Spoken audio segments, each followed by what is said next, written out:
Haya mambo bwana Tanzania mimi nitayashindwa bwana. Yaani nakumbuka kule kwetu Somalia tunafunga mwisho saa 6 tu. Ikipigwa risasi tunakula. Sasa nashangaa nimekuja huku Tanzania. Masuala ya kufunga mpaka saa 12. Haya bwana kwangu itakuwa magumu sana. Mimi nafungulia bwana, nitalipa tu. Mwenyezi Mungu ataniswame. Mimi nafungulia. Mambo gani? Andazi. Nimekaa nao tangia jana. Nikaambiwa sasa tunafungulia lakini ngoja nile tu. Mtalipa. Ni mimi bwana, ni mimi basi. Ni mimi. Ni mimi basi Msomalia. Ni mimi. Yaani ndugu yangu nikasema ya kwamba yani mtu unafunga mpaka saa 12 mimi mambo siwezi bwana. Nishazoea kwetu Somalia kule risasi kilia saa 6 tunafungulia. Tanzania kukuta sana tu. Nimesikia kwayo. Nikasema nini? Lipaka. Ni nini? Shehe wangu kajificha hadi huku haya. Shehe wangu, unapata jina na kikoti chako kajua umefunga shehe wangu, usijali kujificha tupo wengi. Tupo wengi bwana. Imeanguka.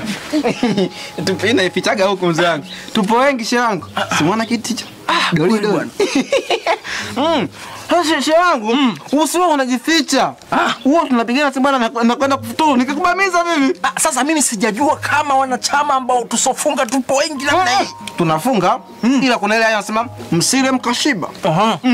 Unajua mashehe wengi wafungi. Kweli. Kuna shehe mmoja yupo pale Ilala pale Boma. Yule shehe anasoma Qur'ani balaa lakini hajawahi kufunga hata mwezi mmoja. Na mimi kuna shehe wangu mmoja anaitwa Mende. Anaitwa Mende. Mendes. Sije kumuona akafunga shehe wangu. Sasa shehe wangu ni bwana ni kuacha. Kwanza shehe hapa sionekani na mafuta. Bwana tuache masihara, kufunga ni imani. Mzee wangu ana kipengele. Ana kipengele. Juzi nimefunga babangu, wezi amini yani. Nikasema hii dando hii au kuna nyingine? Baba, sasa tufunge bwana. Tufunge shehe wangu. Shehe wangu tufunge. Msomali, macho Msomali. Tufunge shehe wangu. Yaani tufunge kweli. Tufunge tukaze. Sasa shehe wangu. Hapa sina nani Hebu cheki. Hauna. Poa. Sawa shehe wangu. Tufunge lakini. Sawa. Tufunge. Haya. Kufunga ni muhimu. Lazima tufunge. Mambo kama haya. Siwe mambo ya ajabu. Tunafunga kwa ajili.